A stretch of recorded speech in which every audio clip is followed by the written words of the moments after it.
Pues bien, en esta actividad nos acompaña el ingeniero Carlos Reyes Morales.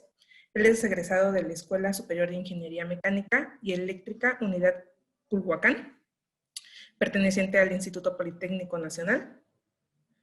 Realizó una especialidad en automatización de procesos industriales dentro de la sección de estudios de posgrado e investigación perteneciente al mismo instituto.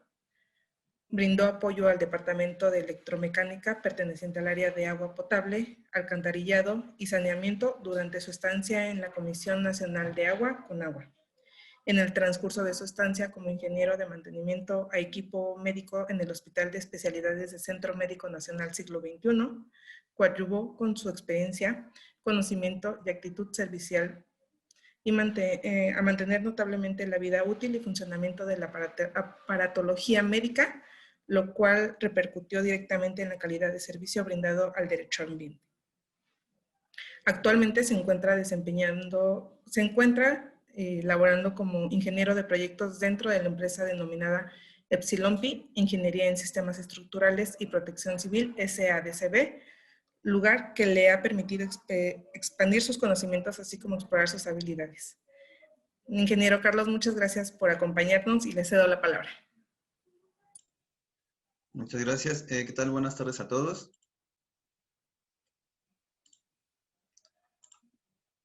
Vamos a dar inicio con esta pequeña charla. Previamente habíamos tenido una plática relacionada con lo que fue primeros auxilios nivel básico. No sé si estaban todos o recuerdan alguna de las cosas que vimos. Ingeniero, hay personas que no estuvieron en el curso, Okay. el curso anterior, entonces van a encontrar muchos que son nuevos. Ok, me parece bien. Así este cuestionamiento, ¿por qué? En la sesión anterior habíamos visto ya tal vez mnemotecnias, protocolos, conceptos y demás. Entonces, tal vez si en el momento, en el transcurso de esta sesión, le surge alguna duda, con todo gusto podemos aclararla, no hay problema. ¿De acuerdo? Bien, entonces vamos a dar inicio con esta sesión. El objetivo de esta sesión va a ser que al finalizar los participantes sean capaces de atender a una persona en situación de peligro, evitando que se deteriore su condición hasta el arribo del personal autorizado. ¿De acuerdo? En esta sesión de primeros auxilios intermedio vamos a ver o tratar 4 temas principalmente. El primero de ellos va a ser la movilización de extremidades, los vendajes, quemaduras y traslado de víctimas. ¿De acuerdo? Entonces, vamos a comenzar con lo que son la inmovilización de extremidades. Bien. La sesión pasada vimos lo que era el protocolo PAS, que dijimos que era el protocolo bajo el que se rigen los primeros auxilios. Tenemos la P que viene de proteger, la A que es de avisar o alertar y la S de socorro. En la parte de proteger, habíamos comentado que vamos a proteger tanto a la víctima como a mí. Una forma de hacer esta parte es observando, analizando la escena. Si la escena es segura para mí, puedo intervenir. De lo contrario, simplemente solicito la ayuda necesaria. ¿Ok? Bien, esa es una parte. Por otra parte, hemos comentado que es muy importante la parte de proteger a mi persona. Protegerme a mí como primer respondiente. Una forma de hacerlo era utilizando mi equipo de protección personal. Que hemos comentado que cuando mínimo debe hacer guantes, cubrebocas y lentes de protección. ¿De acuerdo? Bien. El equipo de protección que les comentaba. ¿Por qué? En esta sesión vamos a ver lo que son inmovilizaciones, ¿de acuerdo? Pero para llegar a ese tema, a ese punto, primero tenemos que entender de dónde vienen, dónde se originan y la clasificación de las mismas, ¿ok? Entonces iniciamos con un concepto muy básico, que es ¿qué es un traumatismo? Bien, los traumatismos son las lesiones que son causadas por una fuerza externa y pueden golpear de forma muy brusca el cuerpo de una persona. ¿Ok? Eso puede ser, por ejemplo, cuando nos caemos, cuando nos golpeamos la cabeza, cuando nos tropezamos, por ejemplo, y termina en una caída. Bien. Ahora bien, Dentro de los traumatismos tenemos de dos tipos. Traumatismos articulares y de tipo óseo. En los primeros encontramos lo que son los esguinces y las luxaciones, mientras que en los que son ya de tipo óseo nos referimos específicamente a lo que son fracturas. ¿De acuerdo? Bien. ¿Qué es un esguince? El esguince lo vamos a definir como la separación de las superficies articulares donde se produce una distensión de los ligamentos tras un movimiento forzado de la articulación. ¿A qué me refiero cuando digo que es una distensión? A una extensión y flexión muy brusca en los ligamentos, ¿de acuerdo? Y es repentina y es forzada. ¿Por qué? Porque estamos forzando además el movimiento natural de la articulación, ¿ok? ¿En qué situación creen que podríamos nosotros esguinzarnos alguna extremidad? En los tobillos, cuando En los bajamos tobillos, ¿en las dónde más? escaleras o nos tropezamos. Exactamente. Los esguinces principalmente los vamos a encontrar en la parte de las articulaciones. Como bien comentan, las muñecas, los tobillos, las rodillas, etc. Bien. Uno de los... Recordarán que cuando iniciamos o entramos a una escena tenemos que hacer en primera instancia dos tipos de acercamientos. El primero era para determinar la conciencia de la víctima, que es cuando aplicábamos la mnemotecnia ABDI. ¿De acuerdan? Que es alertamientos verbales, un estímulo doloroso y por último un estado de inconsciencia. ¿Ok? Una vez pasada esta primera inspección, procedemos a un segundo acercamiento, a una segunda inspección, que el fin de esto era encontrar alguna fractura y demás. ¿De acuerdo? Entonces, en el caso de un esguince, si nuestra víctima está consciente, es más fácil que nos pueda ayudar. ¿Por qué? Cuando existe un posible esguince, vamos a tener cuatro principales síntomas. El primero de ellos es un dolor. ¿Ok? ¿Dolor por qué? En el momento en que sucedió el accidente, nos duele. La segunda cuestión es que se va a empezar a inflamar. ¿Ok? Vamos a notar una inflamación en lo que es la parte de la articulación en donde se lastimó a la persona. ¿Ok? En tercer punto tenemos lo que es un enrojecimiento o inclusive se pueden ya presentar lo que son moretones, hematomas. ¿Ok? Y por último tenemos una impotencia funcional. ¿A qué creen que se refiera con esto de impotencia funcional? Que no pueda apoyar o que no pueda mover. Es la limitación de la función del mecanismo. Exactamente. Cuando hablamos o nos referimos a una impotencia funcional, es que la persona no puede mover la articulación, ¿de acuerdo? No tiene esa libertad de movimiento, le cuesta, ya sea porque le duele o la misma inflamación no le permite, ¿ok? Se ve limitado ese movimiento. Bien, ¿cómo nosotros como primeros respondientes podemos proceder en caso de que una persona tenga un esguince o que nosotros sospechamos que tenga un esguince? Bien, lo primero que se puede hacer es aplicar frío local. Como habíamos comentado, podemos colocar lo que es hielo grado médico, que les recuerdo que son estas bolsitas de gel, o en su defecto, hielo convencional. La única condición que habíamos platicado para el caso de usar hielo convencional es que el hielo no puede tener contacto directo con la piel, ¿de acuerdo? Tiene que haber un aislante, ya sea alguna bolsa, alguna tela, y entonces sí podemos colocarlo. En este caso va a ser directamente donde notemos la inflamación sobre la articulación, ¿ok? La segunda cosa que tenemos que hacer es mantener a la víctima en reposo, es decir, que no se mueva, ¿de acuerdo? En el lugar donde la encontramos, tenemos que permanecer, a no ser, y esta es una excepción muy importante, que la escena no sea segura para permanecer en ella. ¿A qué me refiero con esto? Tal vez algún conato de incendio, algún derrumbe, etcétera, ¿ok? Y por último, tenemos que inmovilizar la articulación. ¿A qué creen que me refiero con esto de inmovilizar la articulación?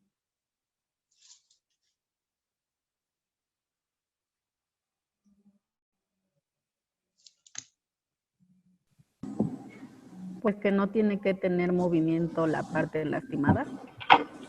La parte lastimada, ok. ¿Alguien más?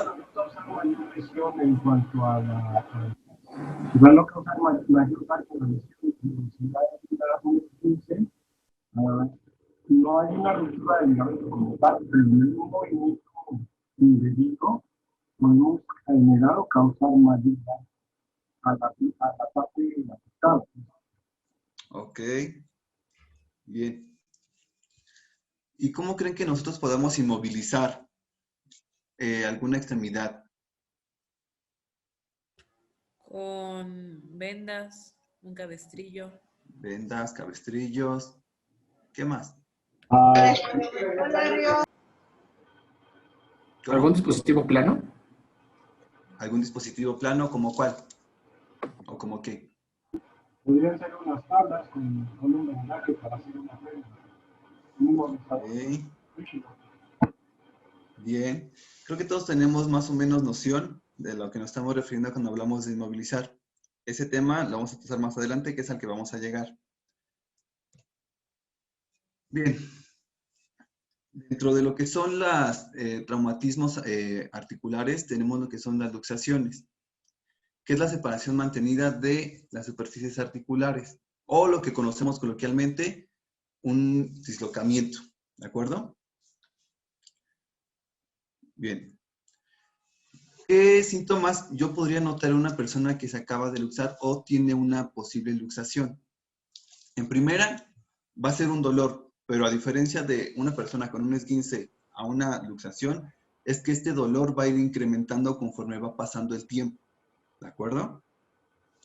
Aquí volvemos a presentar lo que es una impotencia funcional, es decir, aquí no va a tener movimiento, por más que la persona intente mover lo más mínimo, intente desplazar esa articulación, moverla, le va a doler muchísimo, ¿ok? Entonces aquí tenemos una impotencia funcional total, ¿de acuerdo? Aunado a esto, tenemos otra vez lo que es la inflamación, ¿ok? Y aquí se hace más evidente lo que es una deformidad, que esta deformidad la podemos notar al hacer la comparativa entre una articulación que no está lastimada y la que está lastimada, ¿ok? Aquí se hace muy notoria esta parte. Bien. ¿Cómo yo puedo proceder a auxiliar, a socorrer a una persona con luxación? Procedemos casi igual que lo que es una persona con esguince. Una es aplicar frío local. Esto nos va a ayudar a disminuir la inflamación, ¿de acuerdo? Aquí vamos a pasar directamente a lo que es una inmovilización, ¿ok? Y aquí es muy importante. Al yo inmovilizar a una persona, no voy a moverla de la posición en la que se encuentre, ¿ok? Yo tengo que buscar la posición que sea más cómoda para mí para poder realizar la maniobra que voy a hacer, que en este caso es una inmovilización, ¿ok? Yo no voy a hacer que la víctima se adapte a mis necesidades, ¿ok? En este caso yo tengo que adaptarme a la situación. Tengo que buscar una posición más cómoda y segura para mí y para la víctima. Y aquí es muy importante porque tal vez por querer ayudar a la persona, yo me pongo en cuclillas, se me ocurre, ¿no? Y estoy haciendo una inmovilización, pero ¿qué pasa si alguien a lo mejor pasa y me empuja o yo mismo me resbalo, me tropiezo, no tengo estabilidad? ¿Qué podría pasar? Podría lastimar a la persona, ¿no? Podría caer sobre la víctima y agudizar todavía la emergencia, ¿de acuerdo? Bien, para este paso, en el acorde al protocolo PAS, ¿en qué fase estamos aquí? En protege. Ok.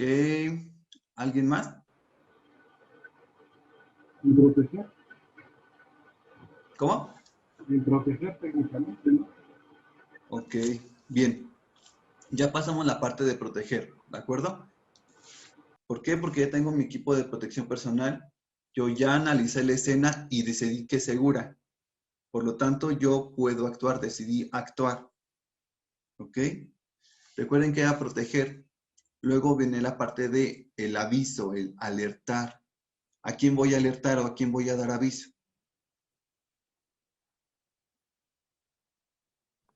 Al 911. Exactamente. Más bien estamos en el punto o en el punto de socorre. Exactamente. Recordemos que en la parte de socorro van a entrar todas las acciones, maniobras que yo realice. ¿De acuerdo? Pero para llegar a la parte de socorro, les repito, yo ya tuve que haber hecho dos primeras inspecciones, dos primeros acercamientos con la víctima. ¿Ok? El primero dijimos que era para determinar si la víctima estaba consciente o inconsciente. El segundo es para encontrar alguna fractura y demás. ¿Ok? En esta segunda inspección recordemos que también tenemos que checar lo que son signos vitales. ¿De acuerdo? Lo que me lleva a hacerles una pregunta. Supongamos que yo ya entré a la escena, realicé una primera inspección, primer acercamiento y me percato que la víctima está inconsciente. ¿Ok? Cuando yo procedo a revisar signos vitales, antes de que revise signos vitales, yo ya hice mis inspecciones. ¿Recuerdan? Para buscar alguna fractura, alguna hemorragia, la inspección tipo tabular en extremidades superiores e inferiores. ¿Ok? Supongamos que yo ya realicé esa inspección y me percato que tiene una luxación, por ejemplo, en el hombro derecho, pero no está respirando y tampoco tiene pulso. ¿A qué situación le doy prioridad? ¿O a qué situación ustedes le darían prioridad? A la ventilación. Respiración. Exactamente. ¿Por qué? Porque si no respira se muere. Básicamente, ¿no? Bien. Aquí es muy importante, no es que minimicemos alguna herida, alguna hemorragia. Bueno, no, hablando de hemorragias, ahí sí primero tendríamos que tener una hemorragia, ¿de acuerdo? En este caso que yo les planteé, le estamos dando prioridad a lo que es los signos vitales, ¿ok? Entonces, no es que minimicemos una cosa con respecto a la otra, ¿no? Simplemente estamos priorizando, ¿ok? O sea, a lo mejor en este caso yo me percato que mi víctima tiene alguna luxación, en este caso en el hombro derecho, pero yo me percato que no está respirando y no tiene pulso, entonces procedería a hacer RCP, ¿de acuerdo? La luxación pasaría a segundo plano, ¿ok? Podría atenderla una vez que la víctima reaccione o hayan llegado los paramédicos y comentarles esa parte, ¿ok? Bien, continuamos.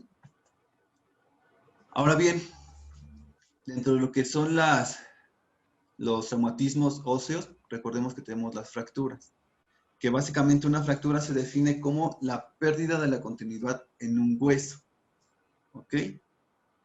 Ahora bien, dentro de estas fracturas tenemos dos tipos, unas que son tipo cerradas y otras tipo abiertas.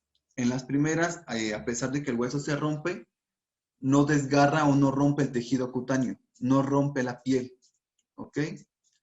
Y por el contrario, las fracturas tipo abiertas, además de que se rompe el hueso, rompe la piel, es decir, el hueso queda expuesto. Y al estar expuesto y al romper la piel, obviamente, podríamos tener una complicación un poco mayor. ¿Por qué creen? Por las hemorragias. Exactamente. Si yo tengo aquí les hago un cuestionamiento. Si yo detecté que mi víctima está inconsciente y detecté que tiene una fractura expuesta y hay una hemorragia ahí, pero tampoco está respirando ni ventilando, ¿a qué le damos prioridad? Tendría que ser la ventilación, porque si no, podemos tener la pérdida de los signos. No te escuchamos, compañero. Que tendría que ser a la ventilación, porque pienso que si no, tendríamos la pérdida de los signos vitales. No, sería la hemorragia. ¿Por qué a la respiración y por qué a la hemorragia? En el curso anterior, creo que usted, ingeniero, había comentado que si dábamos RCP podíamos generar que la hemorragia aumentara no sé, el tiempo. No sabría cómo describirlo. O sea, podríamos hacer peor la hemorragia. Exactamente. En este caso, si encontramos una hemorragia y no tiene signos vitales nuestra víctima, no está respirando y tampoco tiene pulso, vamos a priorizar en este caso en atender la hemorragia. ¿Por qué?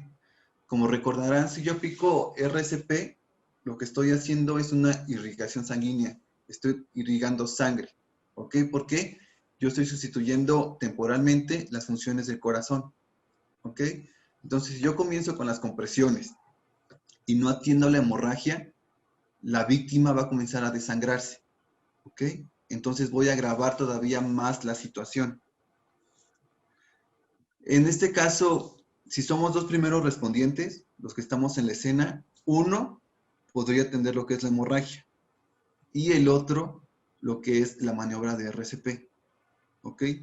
Pero, si por el contrario solo me encuentro yo, le doy prioridad primero a lo que es la hemorragia y entonces procedo a lo que es la maniobra de RCP. ¿Ok? ¿Alguna duda hasta aquí?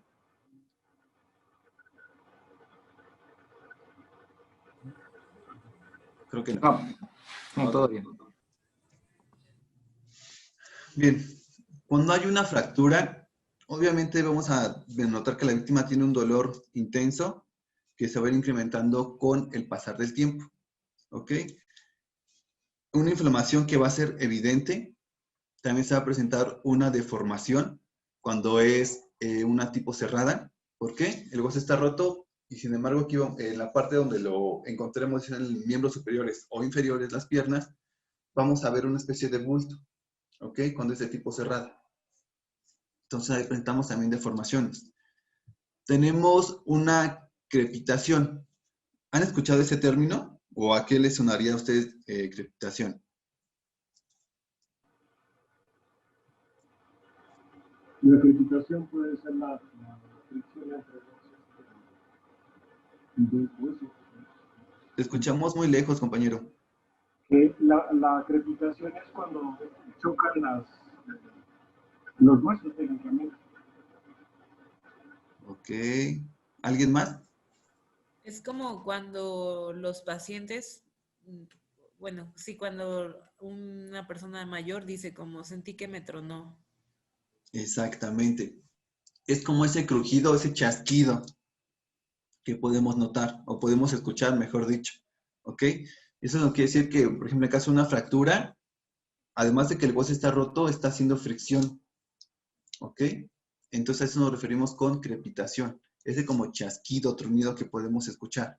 ¿Ok? Y además de esto vamos a tener una evidente impotencia funcional. ¿Ok? ¿Por qué? Porque el hueso está roto. Entonces, por más que la víctima intente moverlo, no le va a poder. No lo va a poder mover en la forma, vamos, en una situación sana. ¿De acuerdo? Aunado a esto, obviamente, el dolor que va a sentir si la víctima está consciente. ¿Ok? ¿Cómo podemos proceder en caso de que encontremos una fractura? En primera instancia, les recomendaba hace un momento que es no mover la extremidad. ¿A qué me refiero con esto? Lo que les comentaba hace un momento. Yo voy a tener que adaptarme a la situación. Yo voy a tener que buscar la forma más cómoda para que yo pueda auxiliar a la persona. No sé, supongamos que la persona está en el suelo totalmente y yo quiero inmovilizar uno de sus brazos. Yo no voy a levantar su brazo para poder yo colocar ya sea la férula, las tablillas o el material que yo vaya a ocupar. No voy a levantar el brazo, realizar mi maniobra y volverlo a colocar. ¿De acuerdo? No. Yo tengo que buscar la forma de adaptarme, de acomodarme, para que resulte tanto cómodo para mí y para la víctima. ¿Ok? Igual podemos recurrir a lo que es la aplicación de frío local, que dijimos que era hielo. ¿Ok? Y volvemos al término de inmovilizar la articulación. ¿Ok? Pero aquí hay un punto muy importante. Cuando una fractura es expuesta, les había comentado que hay un desgarramiento de lo que es la piel. Entonces, eso nos va a llevar también a lo que es una posible hemorragia. ¿Cómo procederíamos aquí si encontramos una hemorragia?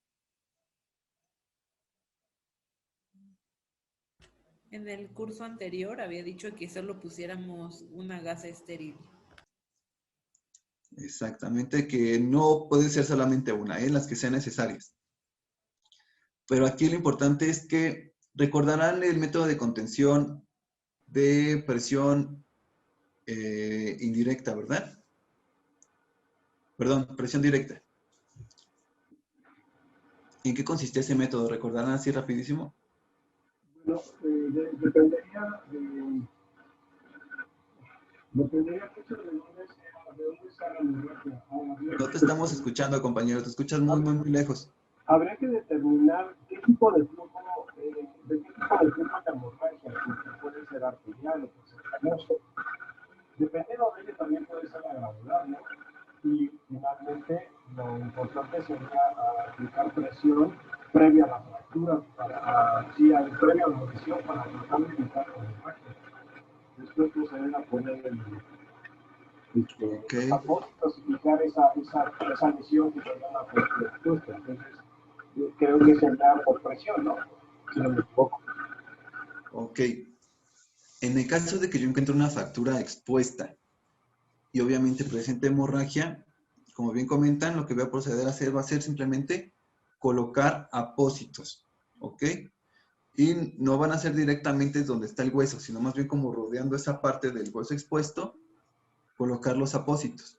Y aquí no podemos hacer una maniobra de contención de presión directa. ¿Por qué? Si yo tomo mi apósito,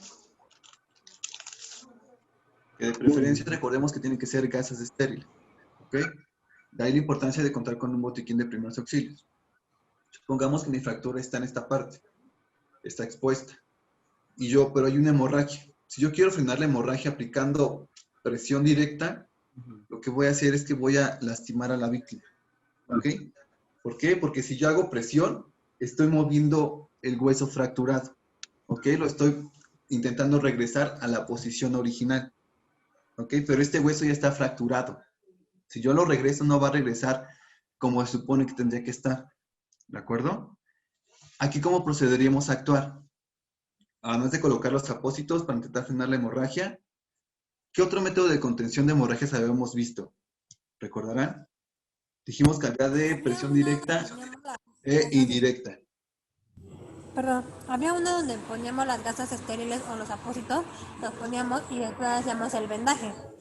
Y que todavía se seguía la hemorragia después del vendaje, se ponían otra vez gasas estériles, pero ya encima del vendaje. Ajá, es válido lo que me comentas, pero ¿qué pasa si yo coloco un vendaje sobre la fractura? Aquí estoy ejerciendo presión, ¿de acuerdo? Entonces, si yo comienzo a vendar, tratando de frenar la hemorragia, estoy desplazando ese hueso que está fracturado. ¿De acuerdo? Entonces, aquí lo que les comento. En este caso, yo no podría frenar la hemorragia haciendo presión directa. ¿Con el torniquete? Un torniquete. ¿Recuerdan la condición que habíamos comentado para el uso de torniquetes? Sí, que había que tomar el tiempo, ¿no? Que era algo muy importante. Ok, bien. Así una recapitulación rápida, un comentario. Tienen la idea, pero vamos a ello. Habíamos comentado que un torniquete lo íbamos a aplicar en casos muy extremos y sobre todo cuando hablamos de amputaciones, ¿de acuerdo? Porque recordemos que lo que hace el torniquete es cortar el flujo sanguíneo totalmente, ¿ok?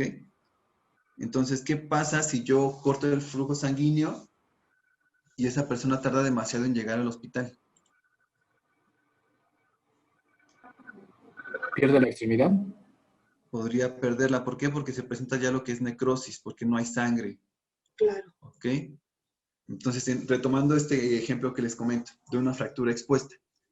Recordemos que había por lo menos 3 métodos de contención para hemorragias. El primero era de presión directa. que es el que me comentan ustedes, que yo o presiono o coloco un vendaje, ¿no? Había otro que era de presión indirecta y lo que era la crioterapia, que es lo que comentamos, el colocar hielo. ¿Recordarán a qué se refería la presión indirecta?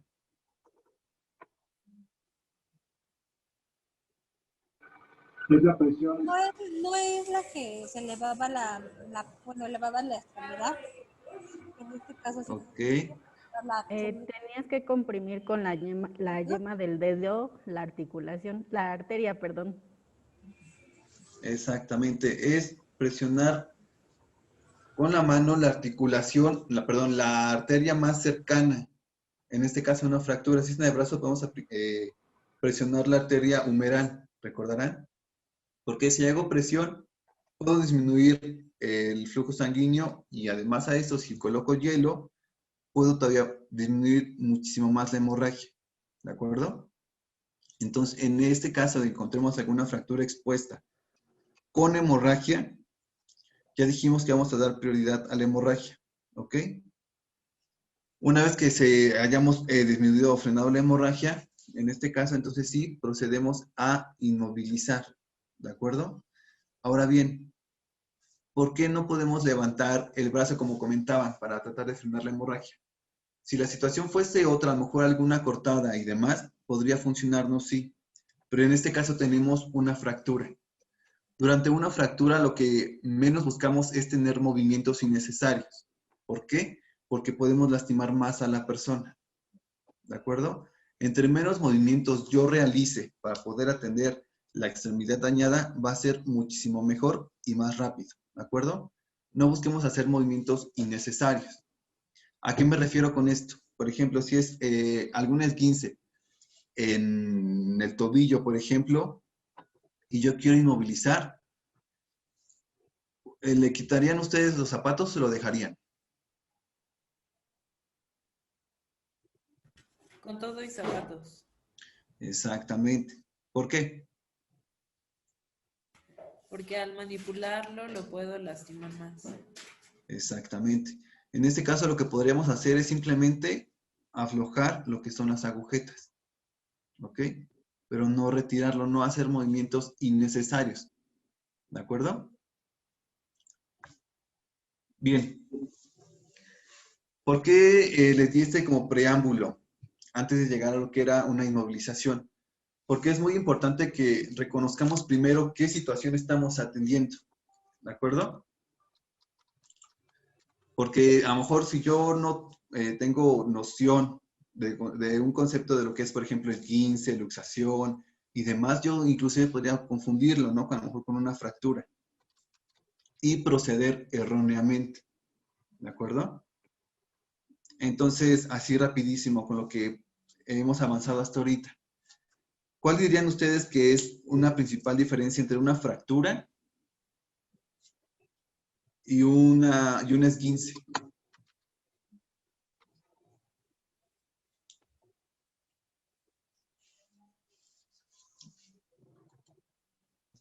¿El dolor puede ser? El dolor en la fractura va a ser dolor intenso. En un esguince puede ser tolerable, pero en ambos hay dolor. La deformidad. La deformidad podría ser una opción. Muy buena. ¿Alguien más? ¿En dónde se presenta? Exactamente. ¿Cómo podríamos distinguir una de otra? La luxación es en la articulación y la fractura es en Hueso. en el hueso.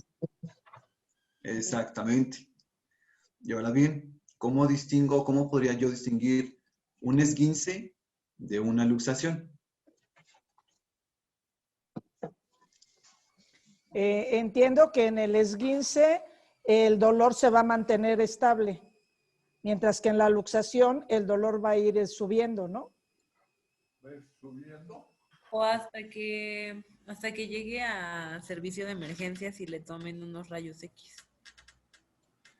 Ok, ¿eso es válido el punto que comentan? Porque recordemos que... extremidad, ay, perdón, No, adelante. que la articulación, bueno, en caso de una luxación, la articulación sale de su lugar, ¿no? Bueno, De su posición original, es correcto. ajá. O sea, por la Bien. deformidad del brazo o la extremidad. Exactamente. En una luxación hay una separación de las articulaciones, ¿de acuerdo? Y por el contrario, en una luxación, ¿qué dijimos que pasaba solamente?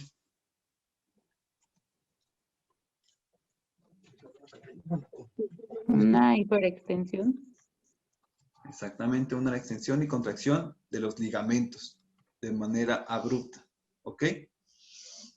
Entonces, ¿ven por qué la importancia de conocer primero o cómo podemos diferenciar uno de otro? Porque con base a eso yo decido cómo puedo actuar, cómo puedo ayudar o socorrer a la víctima, ¿ok? Bien. En este caso, ¿han visto lo que es un cabestrillo? Que son los que nos colocan cuando vamos al hospital, que nos caemos y tuvimos un accidente y demás, ¿no? Pero en nuestro botiquín de primeros auxilios, también acorde a la normatividad vigente, nos solicitan lo que son vendas tipo triangulares, que se ocupan principalmente para inmovilizar lo que son brazos. En caso de a lo mejor de alguna luxación en el codo, por ejemplo, o en el hombro. ¿Por qué? Si prestamos atención aquí en la imagen que están viendo, lo que hace es rodear lo que es el cuello, envolvemos lo que es el brazo, hacemos un nudo y aunado a eso, bueno, en este caso aquí pusieron el ejemplo de un cinturón, pero yo bien pude haber colocado ahí alguna venda, por ejemplo, que rodeara. El punto de hacer un cabestrillo es tratar de inmovilizar el brazo afectado, o no puede ser el brazo o el hombro. Ahora bien,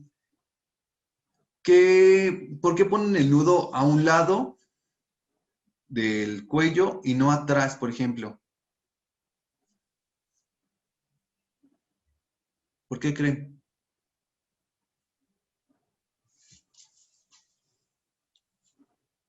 En la nuca puede ser más peligroso, ¿no? Apoyar algo pesado en la nuca debe de ser más peligroso. Exactamente. Si nosotros al hacer ese tipo de inmovilización, la venda o la tela, pañuelo, lo que ocupemos en su momento, lo amarramos detrás del cuello, podemos lastimar lo que son las cervicales. ¿De acuerdo? Entonces, el nudo por eso siempre lo hacen a un costado, ya sea derecho o izquierdo. Bien. Este es el cabestrillo, que es uno de los más comunes, podemos decirlo. Ahora bien, aquí está el ejemplo que comentaba, ¿no? Que yo puedo usar unas tablas, cartones y demás, ¿de acuerdo? ¿Y es válido lo que comentan? Sí. ¿Por qué? Porque es una situación de emergencia. Tal vez en el momento yo no tengo a la mano mi botiquín, ¿ok? Sin embargo, si yo tengo los conocimientos y estoy seguro de que puedo ayudar a la persona, puedo actuar con lo que yo tenga a la mano, ¿ok? Como bien comentan, puede ser, para improvisar una férula puede ser algunas tablas, puede ser inclusive cartón, por ejemplo, periódico. En el caso del periódico sería hacerlo en especie como de tubitos, para tener un poco mayor, para tener mayor rigidez, porque lo que buscamos es inmovilizar, estabilizar, minimizar el movimiento, ¿de acuerdo? Ahora bien, sin embargo, hoy en día también existen lo que son, espero la puedan ver ahí, lo que son férulas moldeables, que es como esta que se ve aquí, este rollito naranja en la imagen, que son ese tipo de férulas. Este caso, la que yo tengo en mis manos, es para lo que son las piernas, ¿ok? Que es un poco más larga. Y esto me va a facilitar muchísimo las cosas. ¿Por qué?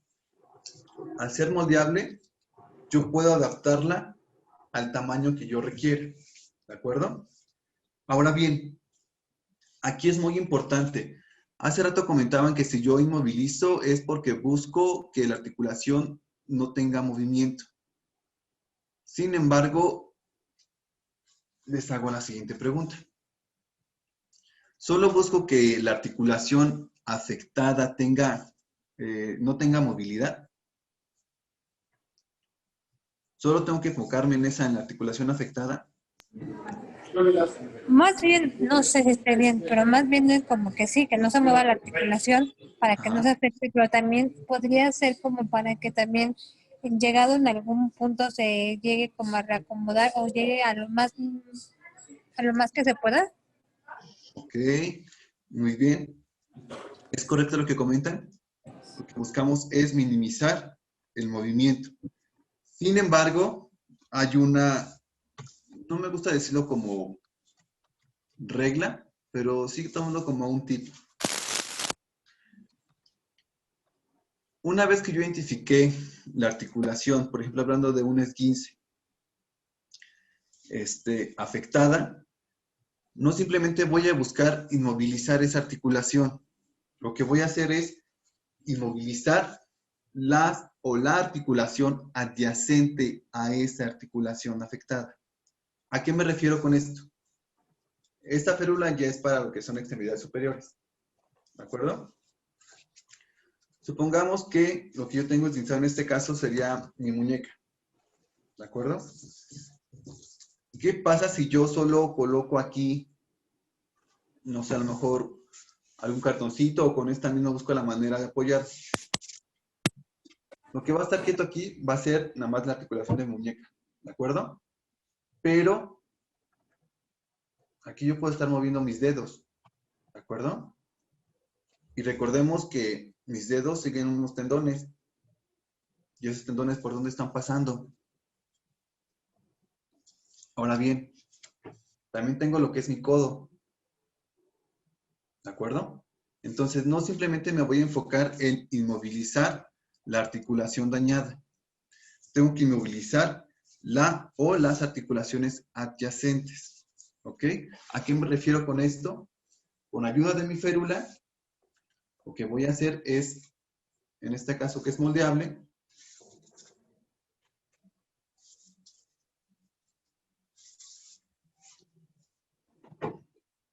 inmovilizar lo que es mi codo y mis dedos. Ahora bien, no simplemente es colocar la férula y ya. También tengo que ver la forma de sujetar esta férula a la extremidad que yo estoy inmovilizando. ¿De acuerdo? ¿Cómo creen que nosotros podríamos sujetar esta férula? Con vendas. Con vendas. ¿Ok? ¿Cómo yo procedería a colocar esa venda? ¿Cómo se les ocurre? Que el paciente, que la persona ayude a mover la extremidad y nosotros no la manipulemos porque podemos generar dolor o lastimar más. Ok, es en caso de que la víctima esté consciente, pero si mi víctima está inconsciente,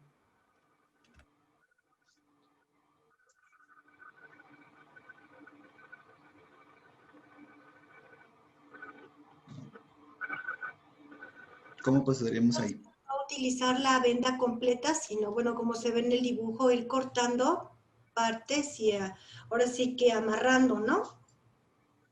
Una opción es lo que comentan, como se ve en la imagen, bien lo dicen. Y otra opción sería hacer lo que es un vendaje. ¿Recuerdan que habíamos visto una especie de, bueno, no una especie, vimos un vendaje en tipo espiral, ¿recuerdan? Que lo vimos para la contención de hemorragias. En este caso, ese tipo de vendaje nos podría ayudar, ¿por qué? Que lo vamos a ver más adelante, es un tipo de vendaje. Un tipo de vendaje de sujeción, precisamente que nos va a ayudar a adherir, sujetar algún objeto. En este caso sería mi férula. ¿Ok? ¿Recordaban cómo procedíamos a realizar ese tipo de vendajes?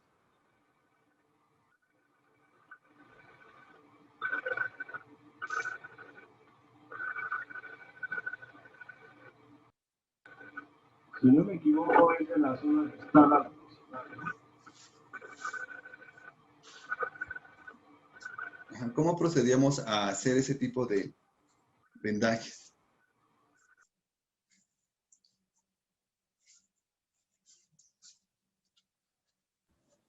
Recordemos que iban de derecha a izquierda o de izquierda a derecha.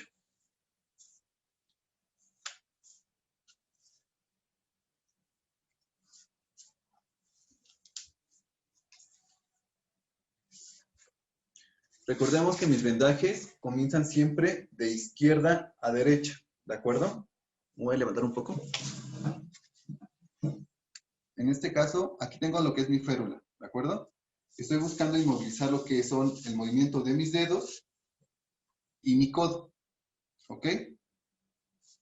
Lo que voy a proceder a hacer, en este caso, si se tratase de un esguince, por ejemplo, este tipo de vendajes podría ayudarme. ¿Por qué?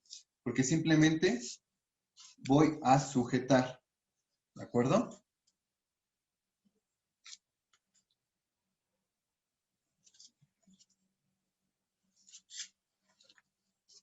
En este caso, bueno, yo me estoy inmovilizando solo el brazo, pero en teoría, el brazo de la víctima tendría que estar totalmente estirado, ¿de acuerdo? Y con el menor movimiento posible. ¿A qué me refiero con esto? Una vez que yo posicioné la férula, voy a levantar solo un poco para que yo pueda tener la posibilidad de pasar la venda, ¿de acuerdo? En este caso yo estoy flexionando mi brazo porque me estoy vendando yo solo, ¿de acuerdo?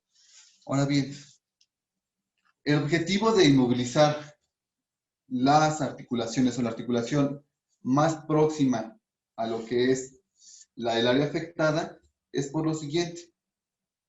Si yo tuve que levantar un poco la extremidad para poder inmovilizarla, la extremidad tiene que bajar en un solo movimiento, ¿de acuerdo? Porque ¿qué pasaba si yo solo inmovilizaba la parte de la muñeca? Aquí iba a tener en mi codo una flexión, ¿de acuerdo? Y mis dedos iban a tener movimiento todavía, ¿ok? A esto me refiero cuando digo que tenemos que inmovilizar la articulación adyacente, las articulaciones más cercanas a la afectación, ¿ok? Porque lo que busco es disminuir los movimientos, o sea, que toda mi extremidad baje o se desplace en un solo movimiento. O sea, ya no que baje aquí, estiro y caen mis dedos, no, sino que de un solo movimiento baje toda la extremidad. Que en este caso podría ser mi brazo, pero también podría ser una pierna, por ejemplo. Entonces, si seguimos esta indicación que yo les comento, supongamos que la fractura, la herida en cuestión está en la rodilla. ¿Hasta qué parte yo tendría que inmovilizar con mis férulas? O con mi férula. Hasta la cadera. Ok, sería de la cadera. ¿Y cuál otra articulación tenemos cerca? El tobillo. Exactamente. ¿Por qué? ¿Qué pasa si yo solo me enfoco en la rodilla? Mi tobillo va a tener movimiento. En la cadera tenemos también movimiento. ¿De acuerdo? Entonces tiene que estar totalmente inmovilizada toda la pierna. ¿Ok? Ahora bien, aunado a esto, una vez que yo inmovilicé mi brazo, lo que puedo proceder a hacer es precisamente apoyarme de otra venda que pueda rodear o sujetar o pegar mi brazo a mi cuerpo, ¿de acuerdo? Y entonces ahí yo ya tengo inmovilizado totalmente el brazo, ¿ok? Esto podríamos aplicarlo igual con una pierna. Coloco la férula, mi vendaje, y si yo quiero todavía tener mayor inmovilización de la extremidad, lo que podría hacer es vendarla o sujetarla a la otra pierna. ¿De acuerdo? Recordemos que cuando llegan los paramédicos, ellos van a llegar con una camilla. ¿Ok? Entonces, precisamente, el inmovilizar a la víctima hasta que lleguen los paramédicos es precisamente para buscar hacer la menor cantidad de movimientos posibles. ¿Ok? Porque los paramédicos van a llegar a la escena y de un solo movimiento, ellos tienen que subir a la víctima a la camilla. Y de ahí ya lo que es la ambulancia. ¿Ok? Entonces, esta parte de aquí es importante. Les repito, no necesariamente tiene que ser con ese tipo de férulas. ¿Ok? Les repito, podemos usar alguna tablita, algún cartón y demás. El único requisito que sí sería es que el material que decidamos ocupar sea rígido o tenga cierta rigidez. ¿Ok? Porque de nada me serviría usar, por ejemplo, a lo mejor alguna cartulina. ¿Ok? ¿Por qué? Porque la cartulina se va a doblar, porque es básicamente papel. ¿Ok? Sin embargo, si esa cartulina yo la doblo a lo mejor en 2, 3 partes, la rigidez va a cambiar y podría servirme. ¿Por qué? Recordemos que la ayuda que brindamos dijimos que era temporal. ¿Ok? En lo que llegan los paramédicos. No simplemente puedo decirle, ya te inmovilicé y ya no pasa nada. No. Recordemos que solo somos primeros respondientes. ¿Ok? Es una primera ayuda temporal que se le da a la víctima. ¿De acuerdo? ¿Alguna duda hasta aquí? Una pregunta. Diga. La férula que estamos viendo, la splint, ¿esa dónde se puede conseguir? Estas las pueden conseguir, de hecho, en internet también, en Amazon, o aquí en la Ciudad de México, en lo que son farmacias grandes. O sea, por ejemplo, se me ocurre Farmacia Lanceta, me parece se llama. Gracias. Pero igual les digo en línea o en farmacias, en tiendas físicas, en farmacias grandes. Y sobre esas férulas, por ejemplo, ¿hay que comprar por tamaños o...? No, vienen estandarizadas. Una es para extremidades, otra es para piernas y otros para brazos.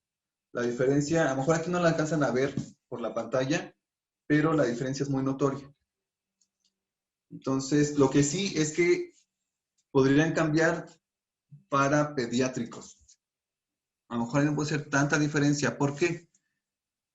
Pero yo no les recomendaría comprar para pediátricos. ¿Por qué?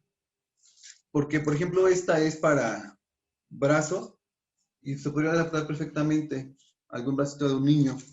Y el de la pierna, obviamente está más larga, pero al ser moldeable, me va a permitir manipularla. ¿De acuerdo? O sea, estas manipulables tienen una gran ventaja en esa parte, porque me va a permitir adaptarme al tamaño de la persona. Gracias. ¿Alguna otra duda? ¿No?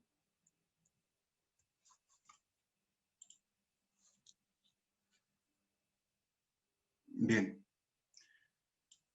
Aquí hay algunas pequeñas recomendaciones, que es lo que comentaba. Recomendaciones generales para inmovilizar alguna extremidad.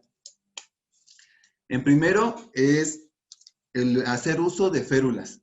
Les comentaba ya sean moldeables, pueden ser tablas, cartones, de tal manera que se inmovilicen las articulaciones que están por encima y por debajo de la fractura. Es lo que les comentaba, las articulaciones más cercanas. Por ejemplo, si mi fractura, mi herida está en lo que es, por ejemplo, el codo, ¿qué partes tendría que inmovilizar aparte del codo, obviamente? ¿Cuántos movimientos puedo tener aquí? En Ahí la va uno, muñeca, ¿no? 2. en el codo y en el hombro. Exactamente. Entonces, en este caso, como le usamos hace un momento, tendría que inmovilizar todo mi brazo. ¿Ok? Ese es uno. Otra, no nos creamos quiroprácticos, hueseros, masajistas y demás, ¿ok? Yo no puedo dar alguna especie de masaje, ni aplicar algún ungüento, ni mucho menos hacer aplicar inyecciones y demás, ¿ok? Simplemente inmovilizo. Recordemos que nosotros no somos especialistas de la salud, ¿de acuerdo? No tenemos conocimiento en el área médica. Simplemente somos primeros respondientes, ¿ok? Y aquí está lo que les comentaba. ¿Alguien quiere comentar algo?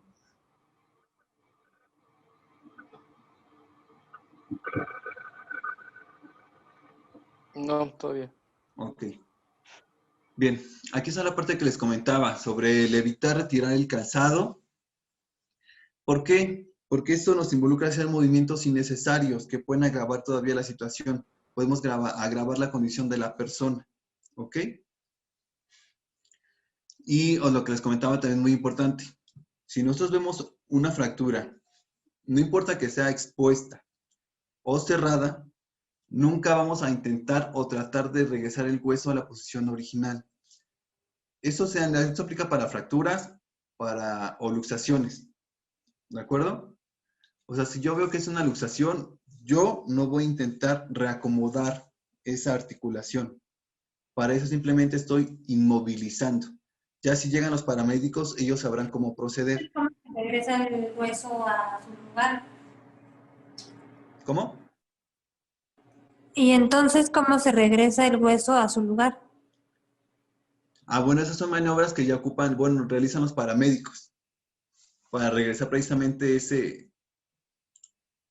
regresar las articulaciones a su posición original. ¿Podríamos proceder a hacerlo nosotros como primeros respondientes? Sí, pero aquí hay una cuestión.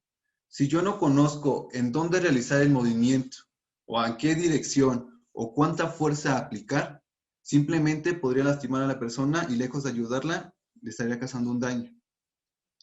Entonces, por eso es preferible que simplemente inmovilicemos, que lleguen los paramédicos y entonces sí, los paramédicos proceden a hacer las maniobras necesarias para poder regresar las articulaciones a la posición original. ¿De acuerdo? Es lo que les comentaba. No nos podemos sentir ahí quiroprácticos, hueseros y demás. ¿Ok? Simplemente yo puedo inmovilizar. Les repito, ¿podría yo intentarlo? Actuar, sí, si es una luxación, por ejemplo, pero si yo no sé en qué posición debo colocar la extremidad, en qué dirección debo hacer la aplicación de la fuerza y cuánta fuerza debo ejercer, podría lastimar simplemente a la persona, ¿ok? Y no está ayudándola en nada, ¿ok?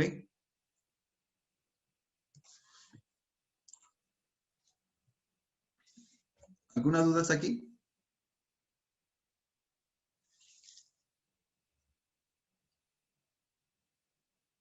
¿No? Yo sí les tengo una pregunta. El ejemplo que les hice sobre vendarme la férula con, válgame la redundancia, con una venda, fue en caso de un esguince, ¿ok? ¿Podría aplicarlo con una luxación o, por ejemplo, con una fractura expuesta? Sí, pero con el apósito que había mencionado y sin tocar el área de hemorragia. Bueno, esa es mi opinión. Si me equivoqué, dígame. Pero yo podría tal cual inmovilizar con la férula y la venda si tengo una herida expuesta, una fractura expuesta. No, yo digo porque que no. lo que hice en su momento fue hacer un vendaje en espiral. ¿Para qué? Para que me ayudara a sujetar la férula a mi brazo en este caso, ¿no? Pero supongamos aquí que yo tengo una fractura expuesta.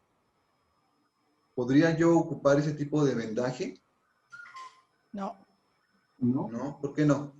Estás presionando, ¿no? O sea, estás ejerciendo, aunque no sea mucho, estás ejerciendo presión. Y entonces, pues la hemorragia va a ser más, creo. Exactamente. Si yo tengo una herida, perdón, una fractura expuesta, no puedo apoyarme en este caso de un vendaje en espiral para sujetar lo que es la férula. ¿De acuerdo? Lo que procedo a hacer, uno podría ser cortar la venda, como bien lo habían comentado hace un momento, y hacer estos pequeños amarres, esos pequeños nudos. ¿De acuerdo? Ahora bien, hay otro tipo de vendaje que podría ayudarme en caso de que tuviera alguna fractura expuesta. Y no precisamente, es de sujeción, pero no precisamente me va a ejercer tanta presión para mover o lastimar a la persona. ¿A qué me refiero con esto? Recordemos que los vendajes se van a iniciar siempre de donde dijimos. ¿De qué parte? ¿De izquierda a derecha o de derecha a izquierda? De izquierda a derecha. De izquierda a derecha. De izquierda a derecha. Espero puedan apreciarlo ahí. Lo que voy a hacer es simplemente pasar la venda por debajo de mi férula. Mi extremidad a inmovilizar, supongamos que va a estar aquí. ¿De acuerdo? En este caso yo no voy a dar una vuelta de sujeción. Lo que voy a proceder a hacer es simplemente a realizar un nudo. ¿De acuerdo? Aquí yo ya tengo mi nudo. Le repito, mi extremidad está aquí, supongamos, ¿no? Ahora bien, lo que voy a hacer es pasar la venda por detrás y con la otra mano, aquí voy a hacer una especie como de circulito. ¿De acuerdo? Y voy a pasar por ahí lo que es la venda. Y voy a jalar. ¿Ok? Y aquí ya tengo un punto de apoyo. Al yo hacer este movimiento acá arriba, ya tengo lo que es un segundo punto de apoyo. Entonces, repito. Simplemente coloco la venda por detrás. Aquí meto mi mano haciendo una especie de circulito. Una vez que la venda rodeó, lo paso por ese círculo que ya había hecho y simplemente vuelvo a jalar. Y no sé si lo perciban, aquí voy formando mis puntos de sujeción. Aquí ya tendría un punto, 2 puntos y 3 puntos. ¿De acuerdo? Este tipo de sujeción nos podría ayudar en caso de que tengamos alguna fractura expuesta. ¿Ok? Porque estoy sujetando la férula a la extremidad. Sin embargo, la venda se va a ir por un costado, a excepción de los puntos de sujeción, pero esos yo los puedo manipular con la finalidad de no tocar la fractura. ¿De acuerdo? No sé si pueden apreciarlo ahí. Pero esos son los puntos que se van formando. Tenemos un primer punto de sujeción, un segundo punto de sujeción, un tercer punto de sujeción. Y mi venda va a un costado. La distancia que hay entre estos dos puntos, yo la puedo manipular, les repito, con el fin de no tocar donde se encuentra mi fractura expuesta. ¿De acuerdo? Eso nos podría ayudar en caso de que tengamos alguna fractura expuesta y no podamos apoyarnos de un vendaje en espiral para sujetar nuestra férula. Que esto podría aplicar en lo que son, les repito, brazos y piernas. ¿Ok? ¿Alguna duda hasta aquí? ¿O algo que quieran comentar? Para poder practicar ese vendaje, ¿cómo se llama o cómo lo podríamos buscar? Ese tipo de vendaje en sí, me parece que se llama, bueno, yo lo conocí como vendaje de sujeción por puntos. Así fue como me lo enseñaron a mí.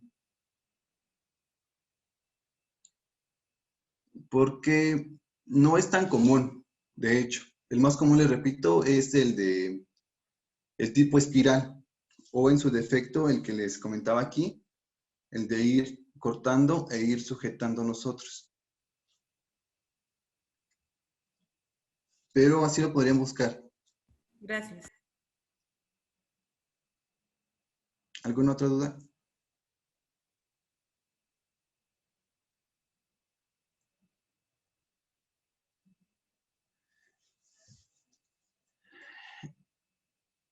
¿En qué creen que pueda cambiar la inmovilización de un adulto y de un niño?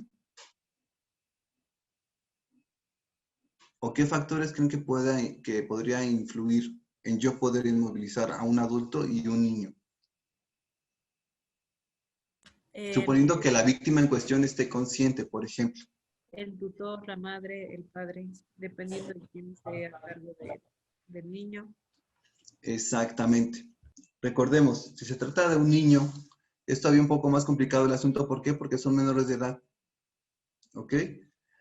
Tal vez yo tenga la intención de ayudar y de actuar y sé cómo hacerlo.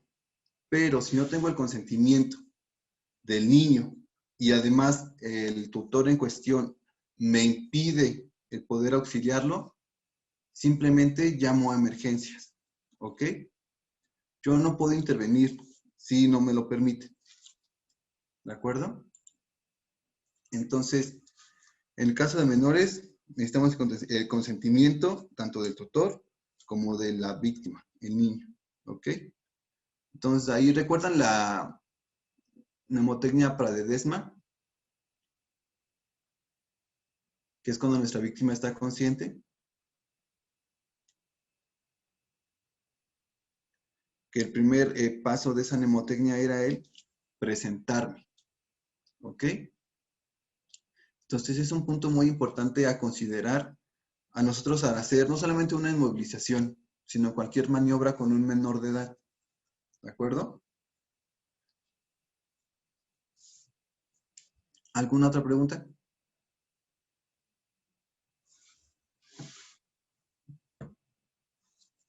¿No? Ok. Entonces, Disculpa, si el menor está inconsciente, ¿no se ejerce ninguna acción? ¿Se llama emergencias? si el menor es inconsciente, pero está acompañado de un adulto, nos presentamos con el adulto. ¿Ok? Si el adulto nos permite el poder proceder, se hace. Si nos dice no, simplemente llamamos emergencias. ¿Ok? ¿Por qué? Porque eso puede ser contraproducente. ¿Ok? Tal vez la madre, bueno, el adulto en cuestión no nos deja apoyar, ayudar a la víctima, el niño, por ejemplo.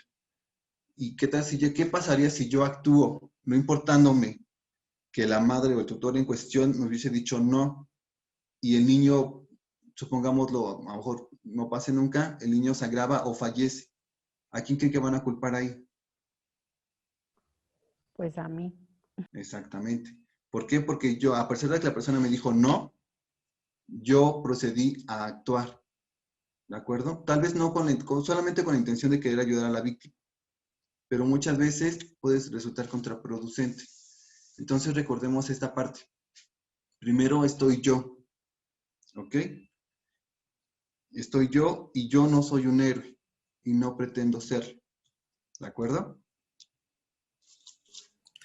En el chat tenemos dos preguntas. Una es si la férula spleen se hace rígida. Tiene cierta rigidez, sí.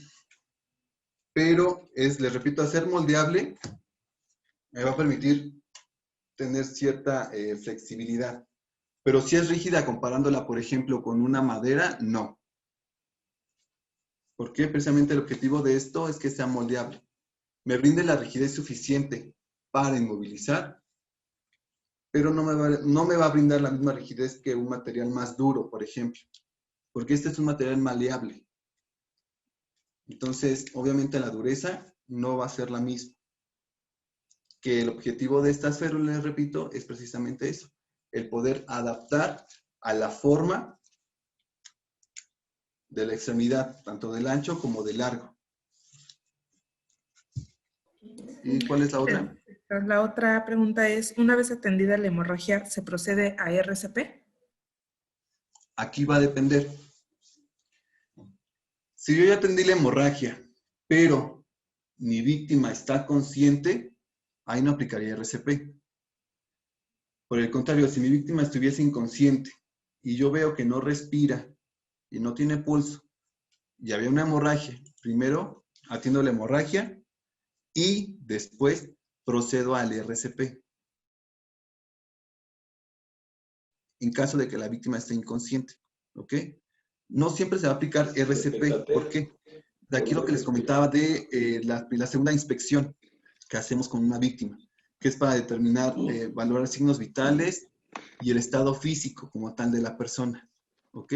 Yo no puedo premeditarme a realizar una acción si no he hecho una evaluación previa a, ¿ok? Entonces no siempre va a ser RCP.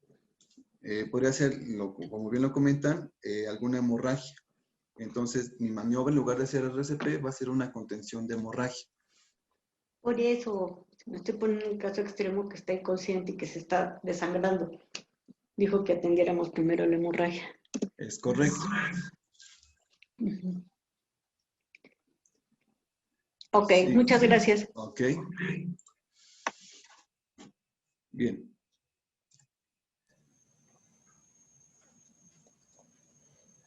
Ahora pasamos con el tema de lo que son los vendajes.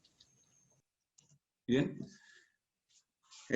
Para ese tipo de maniobras, acciones, vamos a ocupar lo que son vendas, que son materiales de distintos, son tiras de material de distintos tamaños, que las más comunes son las de 5 centímetros, 10 centímetros, 15 centímetros. Inclusive me parece que también hay de 7 y 20 centímetros. ¿De qué va a depender que yo determine qué tamaño de venda voy a usar? ¿De qué creen que dependa? De la extremidad que se va a vendar, ¿no? Exactamente. Va a depender precisamente de la zona en la que yo vaya a ocupar dicha venda. ¿Ok? Por ejemplo, si yo quisiera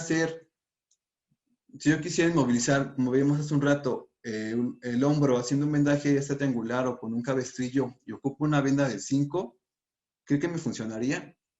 No sería suficiente. Exactamente. ¿Podría funcionarme? Sí. ¿Cuál va a ser aquí la problemática?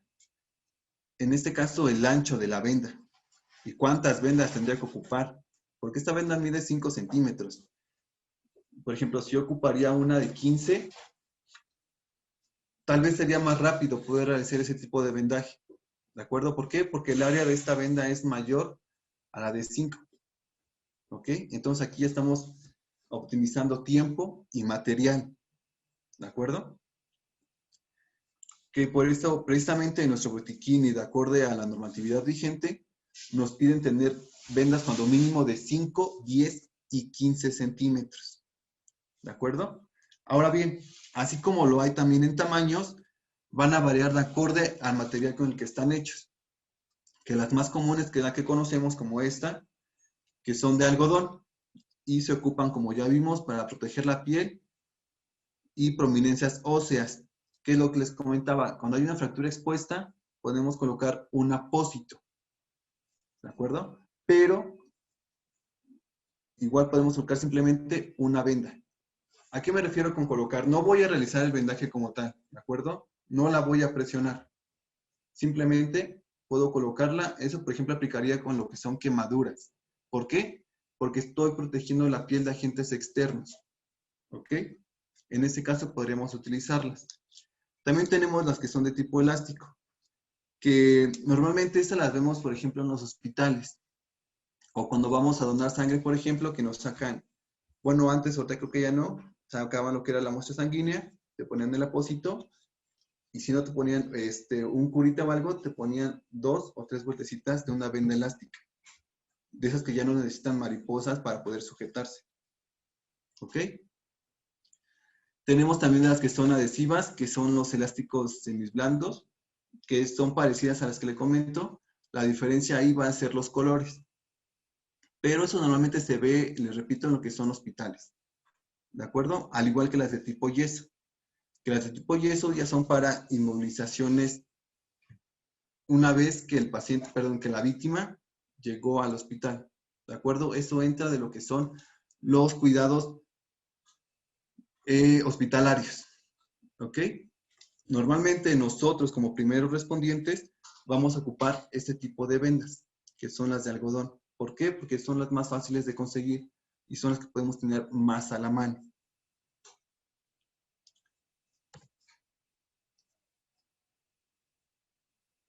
Como bien les comentaba, existen vendas de distintos materiales y distintos anchos también. Es lo que les comentaba hace un momento. ¿Tendría caso que yo ocupara una venda de 15 centímetros, tal vez solo para inmovilizar lo que es mi muñeca? ¿Podría ser, me es útil? Sí. ¿Pero tendría sentido? Pues no, ¿verdad? Pues no, porque es muy larga. Exactamente. En este caso, hablando de mi muñeca, simplemente podría ocupar una de 5 centímetros y hace la misma función e inclusive me es más fácil manipularla que una de mayor tamaño. ¿De acuerdo? Por el caso contrario, si yo quisiera tener una hemorragia, por ejemplo, en la pierna, llámese izquierda o derecha, ¿qué me sería más rápido utilizar? ¿Una venda de 5 o una de 15? O inclusive una de 20. La de 15. Exactamente. ¿Por qué?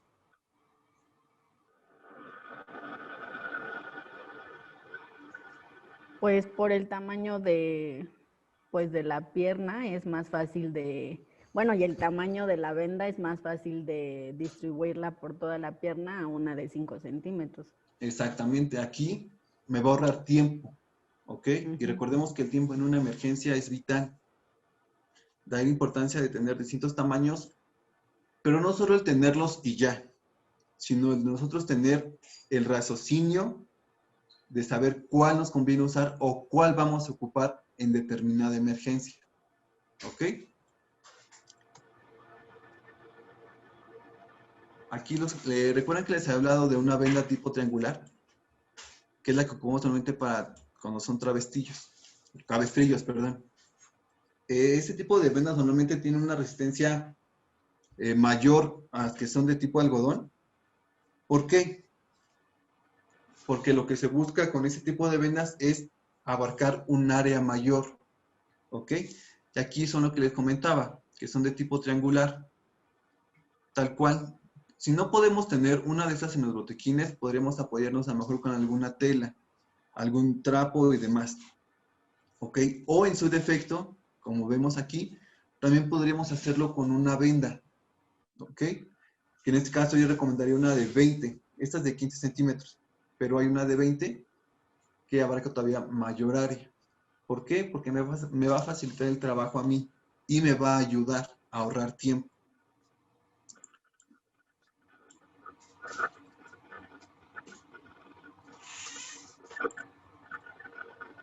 Una pregunta. Dígame. ¿Cuándo mencionó que este tipo de venda triangular se utiliza? Normalmente este tipo de venda se va a ocupar para inmovilizar lo que son extremidades superiores, ya sea un brazo o un hombro en caso de una luxación, por ejemplo, que son los cabestrillos, que le llamamos, bueno, que le llaman en los hospitales. Pero nosotros los conocemos como vendaje triangular. Ok, muchas gracias. Van a hacer precisamente lo que le comento, la función ya sea de inmovilizar el brazo o un hombro, por ejemplo, que podríamos ocupar la misma venda tipo triangular que les comento, o en su defecto, una venda convencional, pero de un tamaño mayor. Yo le recomendaría, por ejemplo, para este caso, una de 15 o 20 centímetros. Tenemos una pregunta en el chat. Diga. Dice, en una situación de que la persona cae boca abajo y su pie se voltea, ¿se puede manipular el pie? ¿O qué se hace en esos casos? ¿Me hablas de que su pie se voltea, que rotó totalmente de forma antinatural o a qué se refiere con que se rotó? Porque pudo haber rotado, la víctima puede estar boca abajo y su pie puede estar viendo, por ejemplo, se me ocurre hacia la derecha o hacia la izquierda. Ok, Perla, si nos apoyas, ¿a qué te refieres en tu pregunta?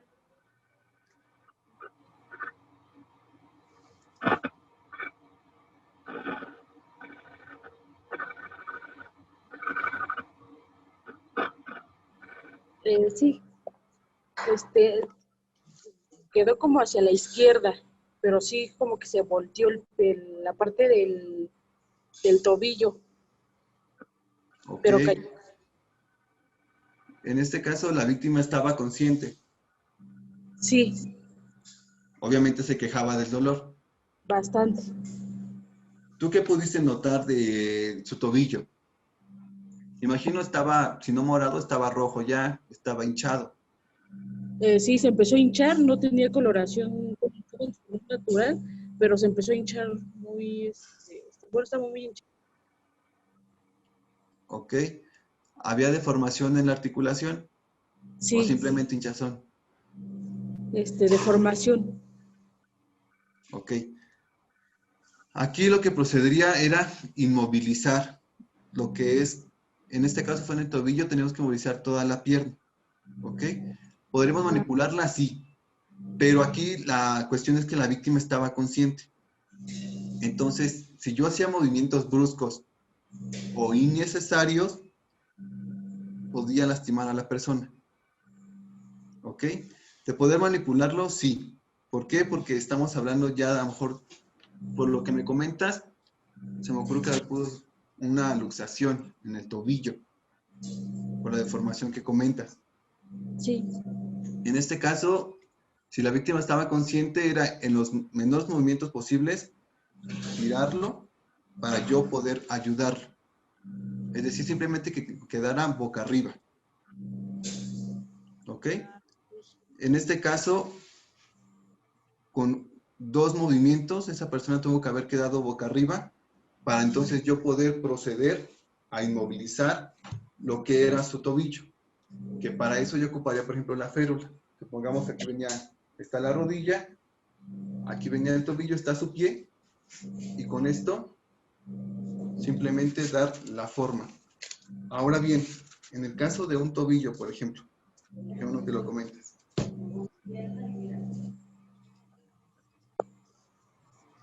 Supongamos que está esta parte de mi rodilla, tiene lo que es la pantorrilla, está el tobillo y está lo que es el pie, ¿no? Por ejemplo, supongamos que estaba aquí.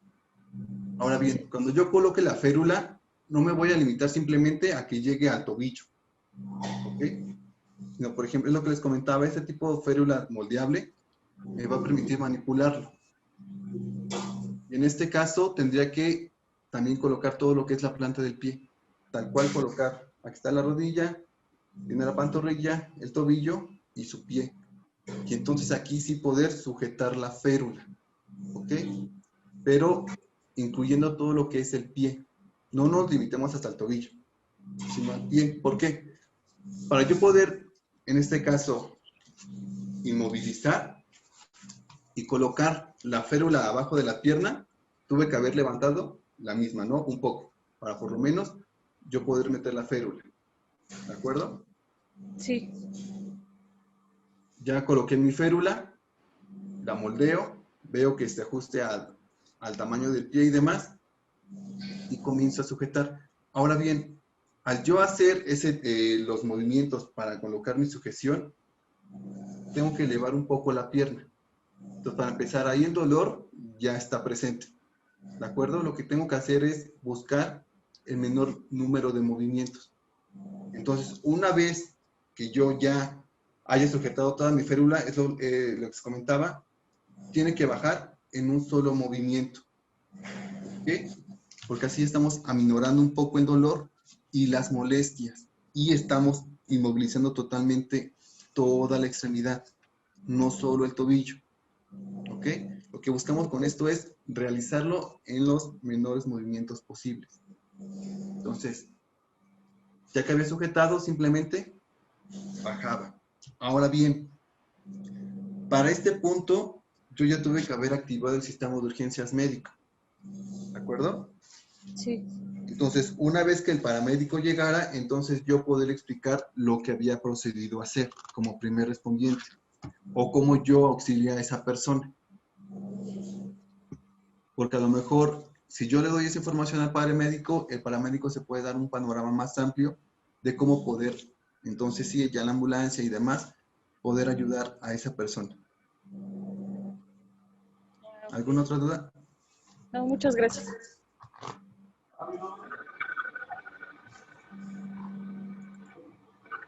Bien. Como les comentaba, tenemos vendajes que los vamos a clasificar de acuerdo a su función. Uno es el de sujeción o protector, como bien comentaba hace un momento. Los de compresión, que estos los ocupamos principalmente en qué situaciones. Los de tipo compresión. Para hemorragias. Exactamente. Y por último tenemos el tercer tipo, que son los de inmovilización o los inmovilizadores, ¿ok? Que me van a ayudar precisamente a eso, a aminorar el movimiento de una articulación o alguna extremidad dañada, ¿de acuerdo? Ahora bien, como bien habéis comentado, tenemos los tipocompresivos, que si recordamos, eso nos ayudan precisamente en la contención de hemorragias. ¿Por qué? Entran en la contención de hemorragias de tipo, ¿qué tipo entra en este tipo de vendajes?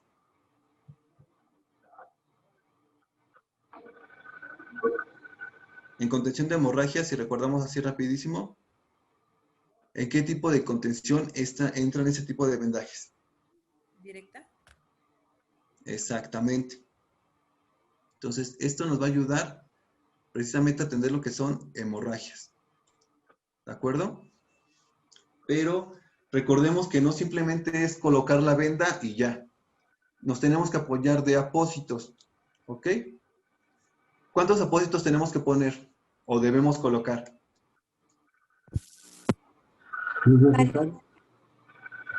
¿Cómo? Tendría que ser necesarios, ¿no? Los que sean necesarios. Exactamente. ¿Y qué pasa si yo ya coloqué 15 apósitos y tengo aquí la montaña de apósitos? No los debemos retirar. No los debemos retirar. Exactamente. Y si yo procedo a hacer mi vendaje, ¿me afectaría en algo tener aquí la pila o los 800,000 vendajes, apósitos que yo coloqué? ¿Me afectaría en algo?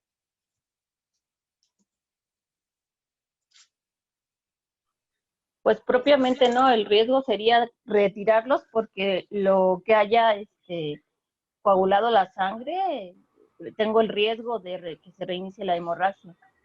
Exactamente. Pero bueno, ahí realmente sería no recomendable retirar los apósitos que estén sobre. Te escuchamos muy lejos, compañero.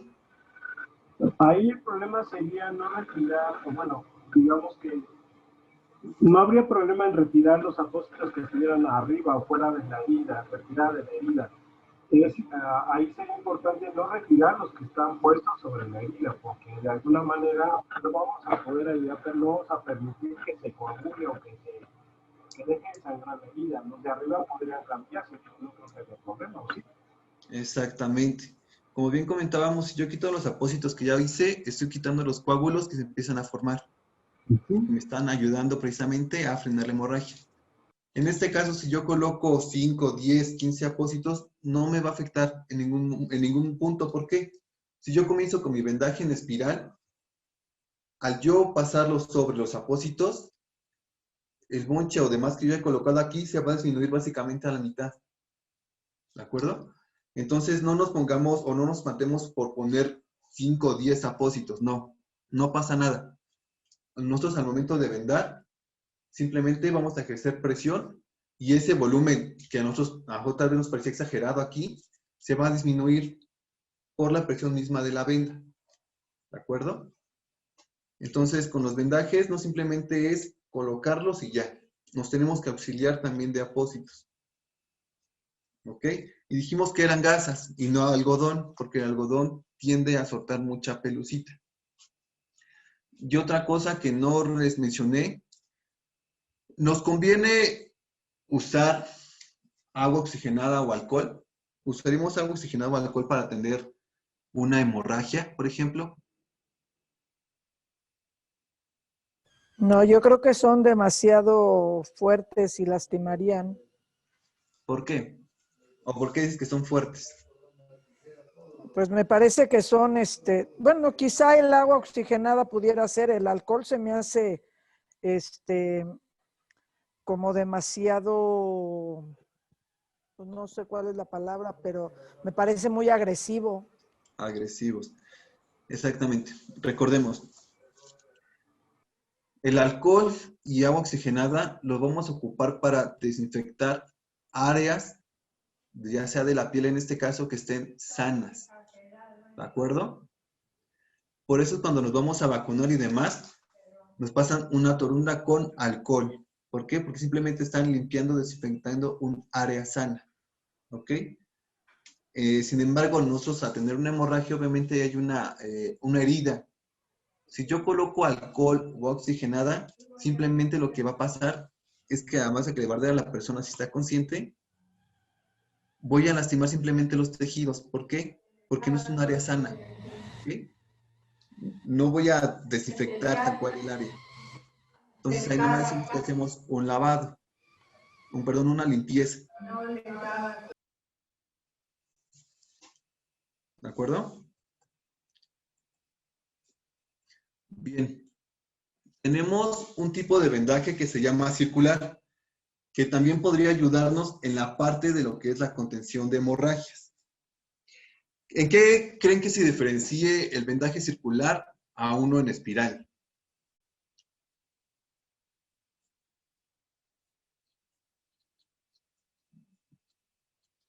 Porque ese tipo de vendaje circular también nos va a ayudar a lo que es la fijación de apósitos. ¿Puedo hablar? Sí, claro que sí. Considero que el vendaje circular como que nada más oprime, bueno, es una área en específico que no es muy grande. Y el circular, pues, como que es para una herida tal vez mayor. Ajá, creo que lo comentamos. Tiene mayor presión el circular, ¿no? En un área en específico. Exactamente. En el vendaje circular, la presión se va a ejercer básicamente sobre la herida. ¿De acuerdo? Sin embargo, el espiral no simplemente se va a enfocar en donde está la herida, sino también ya sea antes o posterior a la misma. Nosotros comenzamos a ejercer presión recuerden que vamos de distal a proximal. Si empezamos de distal a proximal, pues yo voy a ir ejerciendo presión, presión, presión, y voy a ir frenando también el flujo sanguíneo, ¿de acuerdo? Por la presión que voy haciendo. Y como bien lo comentan, el vendaje circular me va a ayudar a ejercer tal cual la presión sobre la herida. Ahora bien, este tipo de vendajes no es todavía más sencillo que el espiral. ¿Por qué? Vamos a colocar nuestro apósito. ¿Recuerdan cuántas vueltas de sujeción dábamos al iniciar un vendaje? 3. ¿Cuántas? ¿Cuántas vueltas dábamos, dijimos? Dijimos que nuestros vendajes los comenzábamos con 2 vueltas cuando mínimo de sujeción, ¿ok? Con el fin de darle cuerpo a nuestro vendaje y nuestra venda no quede suelta, floja y se pueda soltar, se pueda deshacer el vendaje. En el caso del vendaje circular, coloco directamente mi apósito y a diferencia del espiral, voy a comenzar el vendaje directamente sobre la herida. ¿Ok? Recordemos que siempre vamos a empezar de izquierda a derecha. Y en este caso, lo aplico directamente sobre la herida. Aquí no se ve, a diferencia del espiral, ese avance. de la venda. ¿Ok? Es sobre el punto tal cual. Entonces igual termino mi vendaje. Y ya sea que lo pueda sujetar con una mariposa, cinta adhesiva y demás, ya ahí quedaría. ¿De acuerdo? Ese tipo de vendajes, al igual que la espiral, nos va a ayudar precisamente en lo que son contención de hemorragias. Bien. Como habíamos comentado, el que vimos la sesión pasada fue un vendaje en tipo espiral. Y aquí es lo que les comentaba. Ese tipo de vendajes siempre van a ir de distal a proximal. Recordemos a qué nos referimos con esto. De la parte más lejana a la más cercana al corazón. O de forma ascendente, si quieren verlo así. Entonces, ese tipo de vendajes principalmente se ocupa para lo que son contención de hemorragias o sujetación, que fue lo que vimos hace un rato, que puede ayudarme a sujetar una férula, ¿de acuerdo? Y aquí está lo que también les comentaba. Ese tipo de vendajes tenemos que ser cuidadosos con el espacio que se deja entre vuelta y vuelta al ir girando la venda. ¿Ok? Recordemos que tiene que cubrir 2/3 partes de mi vuelta anterior. ¿Ok? Porque si no, de lo contrario, si yo me quedo aquí, aquí ya no estaría haciendo un vendaje en espiral. ¿Qué tipo de vendaje estaría haciendo aquí? Circular. Exactamente. ¿Circular? Exactamente, estaría haciendo ya un vendaje circular. ¿De acuerdo? Ahora bien, cuando hablábamos de inmovilizar, dijimos que buscábamos minimizar en medida de lo posible el movimiento de una articulación. ¿Ok? ¿En qué casos podríamos simplemente minimizar los movimientos? No inmovilizar totalmente, sino simplemente reducir tal vez el rango de movimiento. En caso, por ejemplo, se me ocurre a mí de un esguince, ¿no? Si no tengo en el momento tal vez la férula para poder inmovilizar, lo puedo hacer con un vendaje. La diferencia del vendaje a una férula es que la férula me va a limitar totalmente el movimiento y un vendaje simplemente me va a limitar el rango de movimiento. ¿De acuerdo? Ahora bien, ¿habían escuchado hablar del vendaje tipo 8?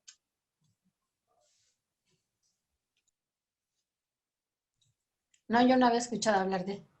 No, tampoco. Este tipo de vendajes normalmente los ocupamos en lo que son articulaciones y principalmente cuando encontramos algún esguince o sospechamos de un esguince.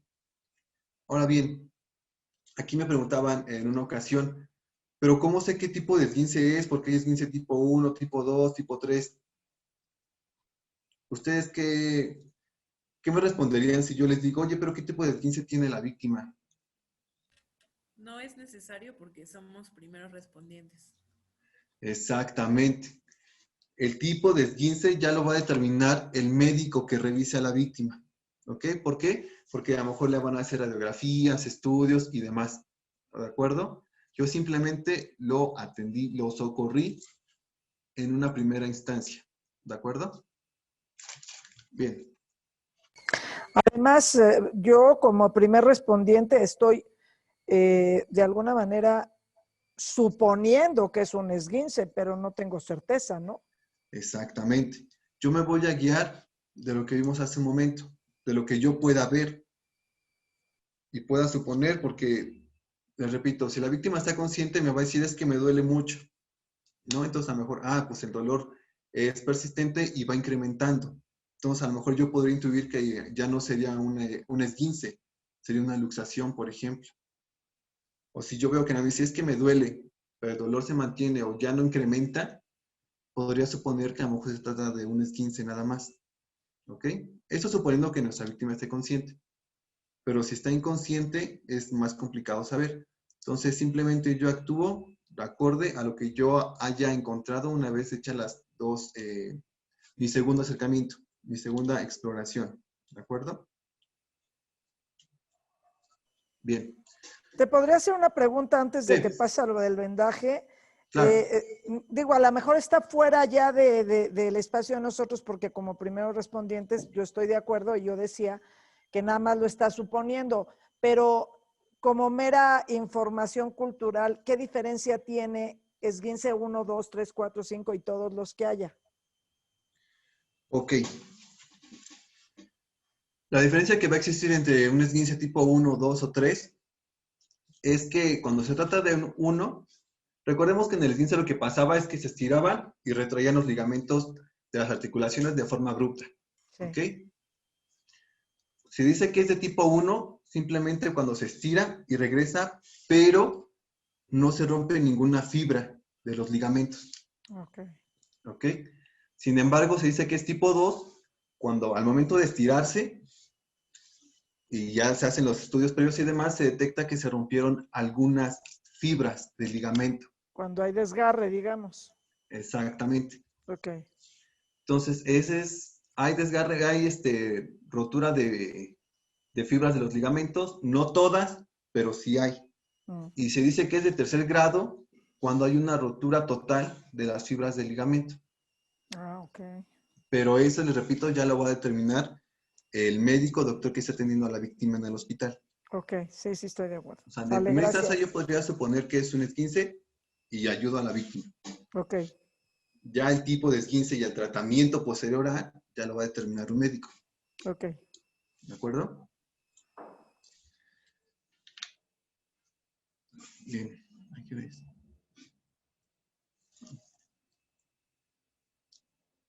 Ahora bien, este tipo de vendajes en tipo 8 lo vamos a ocupar principalmente en lo que son rodillas y codos. O inclusive tobillos también, porque nos pasa que vamos caminando y ya nos torcimos el pie y nos duele y ya no podemos apoyar y tenemos que ir al médico y demás. ¿De acuerdo? Entonces, una manera de minimizar los movimientos, no en su totalidad, simplemente minimizarlos, es con un vendaje tipo 8. ¿Y en qué va a consistir esto?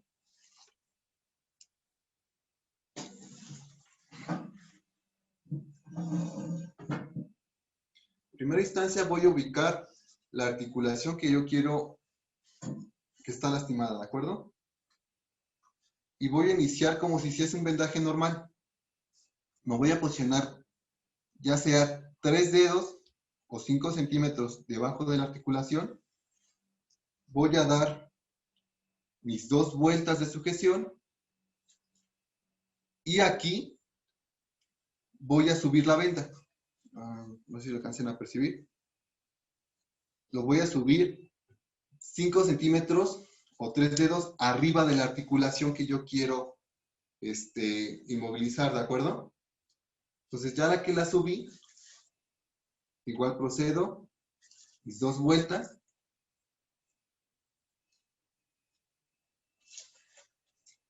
Y aquí es donde viene el nombre de 8. Porque yo en lugar de continuar el vendaje aquí, voy a bajarlo,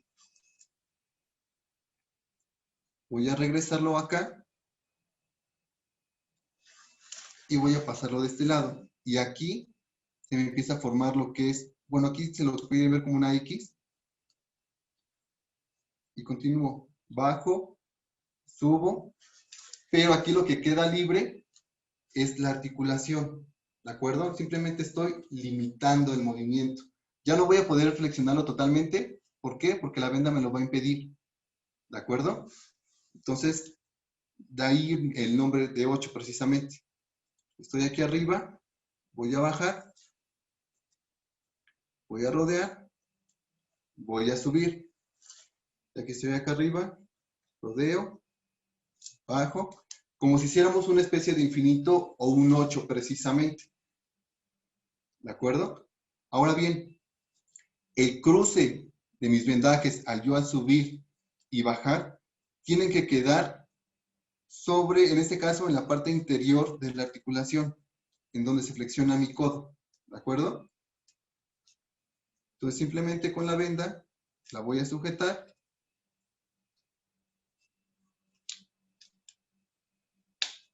Y lo que me va a impedir esto es, en este caso no estoy inmovilizando, ¿de acuerdo? Simplemente estoy reduciendo la movilidad, porque si yo intento flexionarlo más, la venda ya no me lo va a permitir.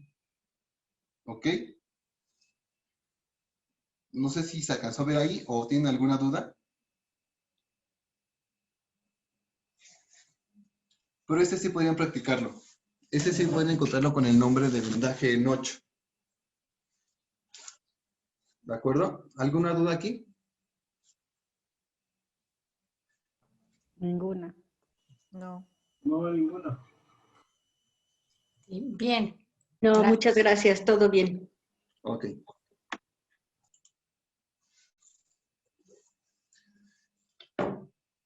En este caso, cuando hablamos de un tobillo o el pie, vamos a ocupar el mismo vendaje.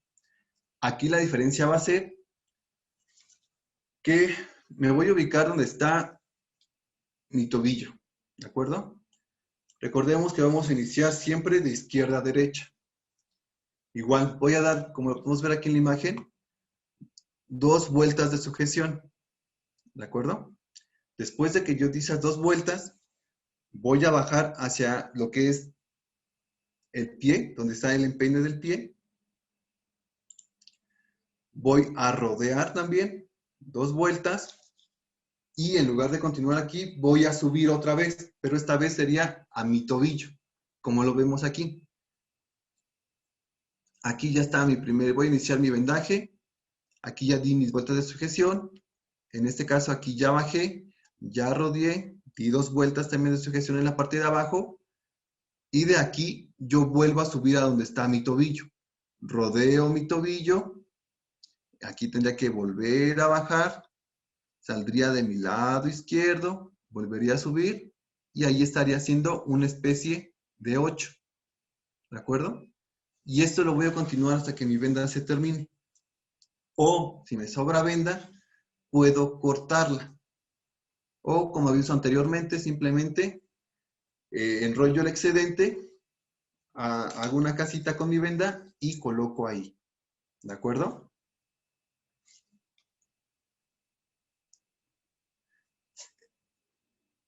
¿Para qué tipo de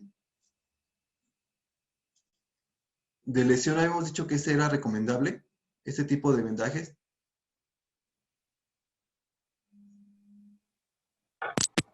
Para un esguince, ¿no?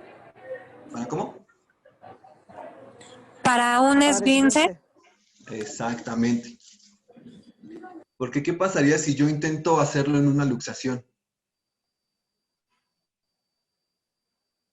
¿Ahí aplicaría vendaje o inmovilización? Inmovilización. Exactamente. Inmovilización. Ajá, ¿por qué? ¿Qué pasaría si yo aplico un vendaje? Podría de alguna forma reducir, bueno, luego podría acomodar de una mala forma la articulación y eso le va a generar que después tengan que intervenirlo. Exactamente. Si yo aplico un vendaje en una luxación, lo que voy a hacer al yo estar haciendo presión sobre la, bueno, presionando con la venda, va a ser mover las articulaciones, pero en lugar de que queden tal vez a su posición original, va a quedar movido. Y entonces esto le va a generar dolor a la persona y podría lastimarla. Entonces, en este caso, procederíamos a una inmovilización.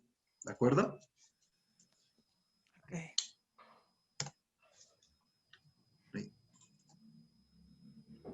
Ahora bien, existe otro tipo de vendaje que se ocupa principalmente para lo que son las manos. Que ese normalmente lo vemos, se me ocurre, por ejemplo, con los boxeadores, ¿no? Que ellos lo hacen para proteger precisamente lo que son los nudillos y demás. En este caso, va a ser para atender a una víctima que a lo mejor se golpeó, se fracturó y demás. Bueno, no. En este caso se golpeó. Si hablo de fracturas, ya estoy hablando de inmovilizaciones. ¿De acuerdo? Ahora bien, ese tipo de vendaje nos podría también ayudar en caso, por ejemplo, de una herida también en la palma de la mano. Ahora vamos a ver por qué. ¿Cómo lo voy a iniciar? Si mi víctima está consciente, puedo pedirle que levante la mano. Si no está inconsciente, perdón, si está inconsciente, yo puedo levantar la mano. ¿Por qué? Recordemos que ese también era un método de contención de hemorragias. ¿Se acuerdan? El de la elevación. Que tenemos que elevar la extremidad por encima del nivel del corazón. Ahora bien, ¿cómo voy a proceder a hacer ese tipo de vendaje? En primera instancia, voy a comenzar con la muñeca. ¿De acuerdo? Lo mismo, de izquierda a derecha, mis dos vueltas de sujeción. Ahora bien, mi venda la voy a llevar hacia mis dedos. ¿Ok? Y voy a rodear. De aquí voy a regresar. 2. Si vemos el movimiento de aquí, es como si estuviese haciendo una especie de 8. ¿De acuerdo? Es como si estuviese combinando el vendaje en 8 con mi vendaje circular. ¿De acuerdo? Aquí, yo ya estoy haciendo un 8. Bajo, regreso y rodeo. ¿De acuerdo? Aquí estaría combinando prácticamente lo que serían dos tipos de vendajes. Circular y en 8. Ahora bien, aquí esto me va a impedir mover la mano, sí. Entonces aquí no me está, pero no en su totalidad. ¿Vieron? Si yo hubiese querido inmovilizar toda la mano, hubiese simplemente puesto mi venda hasta la punta de mis dedos. ¿Pero por qué creen que no sea recomendable? ¿O por qué creen que no se recomiende al momento de hacer vendajes cubrir las extremidades en su totalidad? Hablando de dedos, ya sea de pies o de las manos. ¿Qué pasa si yo cubro totalmente los dedos? Puede ser como un... Bueno, lo podríamos dejar como indicador para que se vea que hay todavía buena circulación en la extremidad. Exactamente. Al yo en un momento de estar haciendo un vendaje, comienzo a ejercer presión. ¿De acuerdo? Entonces, ¿qué pasa si yo cubro totalmente los dedos? Y yo no me percato que a lo mejor los dedos se empiezan a poner morados o los dedos están fríos. ¿Eso qué me está indicando?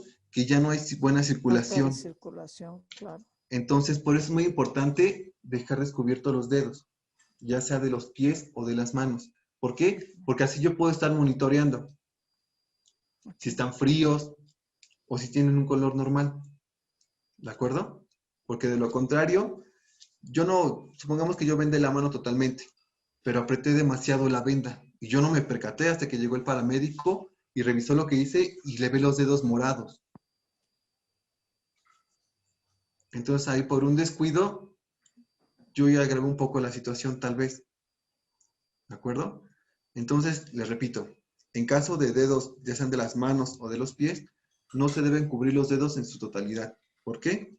Como bien lo comentan, esto nos da, nos permite monitorear la circulación del área afectada. En este caso puede ser la mano. ¿Ok? Recordemos que un vendaje, lo que buscamos con un vendaje es, uno, tener menos movilidad en caso de esguinces. Y dos, una contención de hemorragia. Lo que buscamos en una contención de hemorragia es aminorar, en lo que llega la ayuda, nosotros aminorar la hemorragia. ¿De acuerdo? No cortar totalmente el flujo sanguíneo, porque ahí estaríamos complicando todavía más la situación. ¿Ok? Ya se nos pasó el tiempo de la sesión de hoy. Entonces, de todas formas, los vería el día de... No es cierto, mañana no. El día miércoles me parece que es. Sí, para así continuar. Es el día 26. Así es. Cerrar con lo que es el tema de vendajes y continuar con lo que es atención a quemaduras y el traslado de víctimas. ¿De acuerdo? Entonces... Ingeniero, ¿podríamos responder una última pregunta? Claro que sí. Ubicar? Claro que sí. ¿Cuál es?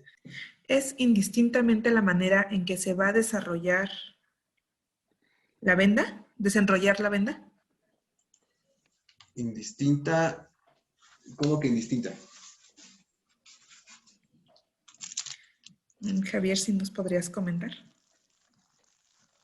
Yo Hola, buenas entiendo que tardes. si tu venda la tomas de adentro, o sea, si la venda la enrollas teniendo la venda, digamos que por fuera o por dentro de tus manos para ver cómo la vas desenrollando.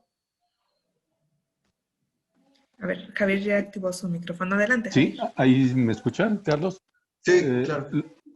Es que no sé muy bien cómo explicarme, porque veo que como la vas desenrollando la venda, exacto. A ver, ahora al revés. Si regresas tantito, la sueltas, ahora volteala tantito, volteala. ¿Sí? Exacto, así, y ahora hacia ti, exacto. O sea, ya tiene diferente modo de desenrollar. Y creo que así no se zafa. Porque vi que hace ratito se te zafó cuando ya estabas como casi terminando.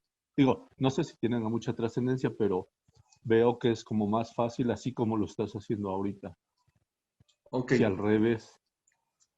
En este caso, el sentido de los vendajes, como bien les comentaba, es de izquierda a derecha. ¿Por qué? Bueno, eso es lo recomendable. Porque puede resultar más cómodo para mí iniciar un vendaje de aquí para allá que de allá para acá. O sea, es una recomendación. No es como que se hace así, si no es así, estás mal y no estás ayudando. No, sí está bien lo que tú estás diciendo. Solo es la manera de la venda. O sea, ahí otra vez ya la estás... Es que no me explico. Como... O sea, sí como tú dices, pero al revés la venda. ¿La venda es boca arriba o boca abajo? No, así no, porque así vas contrario a lo que tú dices. Pero... a ver. Sería si la venda debe ir boca arriba o boca abajo, digamos. Un poquito eso, exacto. Porque tú lo vas desenrollando y en algún punto como que se te acaba y está muy cerca de la mano del otro. Si le das vuelta ahí a la venda, como no, al revés. Ahí está como boca abajo. A ver, ahora boca arriba. Ah, ya lo entiendo. Así. Y ándale, exactamente eso. Exactamente. Es que veo que lo haces, digo, al revés. Ya nada más era una pregunta para saber. No, porque esto la verdad es indistinto. Ahí sí dependería de cada persona que se acomode. Ok. Por ejemplo, a mí se me hace más fácil seguirlo al revés, como bien comentabas hace un rato. Ajá. Okay, pero ya claro. depende de cada quien. Okay. La función de la venda va a ser la misma. Cómo la coloques tú va a ser indistinto cómo te acomodes. Lo que sí va a importar es la técnica que ocupes para hacer el vendaje. Como lo está recomendando tú, claro. Ok, muchas gracias. Perfecto, muchas gracias, ingeniero. Pues como ya comentaron, nos vemos el día miércoles para seguir con este tema. Les agradecemos mucho su participación. A las personas que no colocaron su nombre por medio del chat, recuerden que de esta forma registramos su asistencia. Con esto cerramos la sesión de hoy y nos vemos el miércoles. Muchas gracias. Buena tarde a todas y todos. Gracias. Gracias, igualmente. Hasta luego. Hasta luego. Gracias. Buenas tardes.